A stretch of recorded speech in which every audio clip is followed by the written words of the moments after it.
Bir video yayılmışdı ki, Sopsan boya zavodunun ərazisindən kimyəvi maddələr axıdılır, bax bu gölə.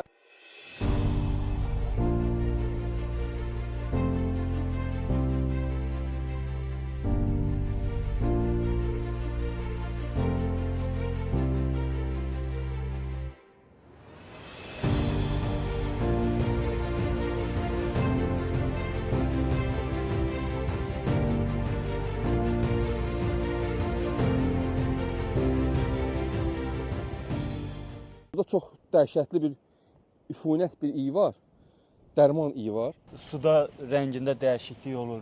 Çox belə pis iylər, pis qoxular gəlir də, belə hallar olur. Burada yaşayan insanlarda narahatlıq keçirirlər. Hətta deyirlər, iyi gəlir, gölün rəngi dəyişir. Biz elə bax əraziyə çəkilişə gəlmişdik və burada elə sakinlərin biri ilə görüşdük. Hər vaxtınız xeyirli olsun. Hər vaxtınız xeyirli olsun. Adınız necədir, təqdim eləyərsiniz? Daşqın Vəliyev.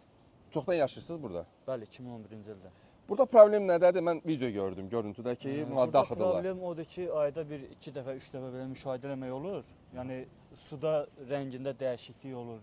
Çox belə pis iylər, pis qoxular gəlir də, belə hallar olur. Maddə axıdılır ki, yəni o iyi gəlir, o qoxu gəlir. Bəs heç müraciət eləmisiniz ki, bunun qarşısı alınsın və ya İcra gəlib, ondan sonra fövqəladə hallardan gəliblər. Aha. Yəni gəlib nəsə yəqin ki, araşdırırlar da, yəni başqa hələ bir şey yoxdur.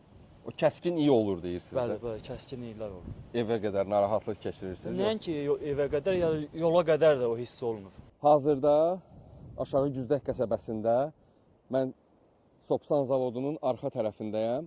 Buradan vətəndaş video çəkib paylaşmışdı ki, bax belə şambodidi yaradıblar. Burada çox dəhşətli bir üfunət bir iyi var, dərman iyi var. Baxın burada deyirlər ki, bu dəqiqə vəziyyət belədir. Və buradan da belə bir istiqamətdə gölə vururlar. İmkan varsa bir qədər irəliyə gələk, göstərək.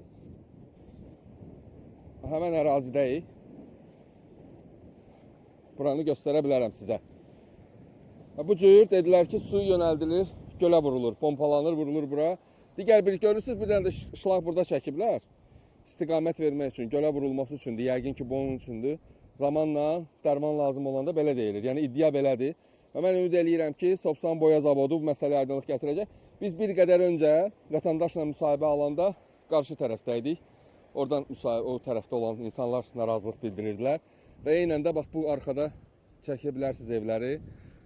Cəmaatın narahatlığı və narazılığı var ki, həqiqətən bilmirəm, yalandır ya doğrudur. Amma məsələ belədir ki, ümumiyyətlə bu vəziyyətlə bağlı Ekologiya Nazirliyi nə deyə bilər?